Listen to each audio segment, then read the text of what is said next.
ikan terubuk biasanya dikaitkan dengan negeri Sarawak. Ikan terubuk Sarawak adalah lebih kecil daripada terubuk yang ada di perairan Indonesia. Percaya atau tidak, salah satu spesies terubuk akan mula mengawan pada musim monsun di kawasan Teluk dan akan bertelur di hulu sungai yang berair tawar. Di Sarawak, ikan terubuk mempunyai 3 jenis iaitu terubuk sungai, terubuk laut dan terubuk yang diimport dari Bangladesh, Myanmar dan India. Keseluruhannya, terdapat 30 jenis spesies ikan terubuk yang terdapat di seluruh dunia. Populasi terubuk Sungai Sarawak semakin merosot dan akan pupus dalam masa terdekat jika tiada langkah pemeliharaan dilakukan dengan segera.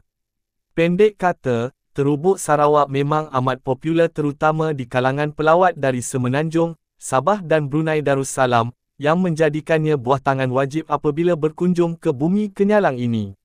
Tidak hairanlah harga ikan terubuk tempatan bertelur kini boleh mencecah antara RM36 hingga RM45 sekilogram berbanding sekitar RM28 sekilogram satu ketika dulu.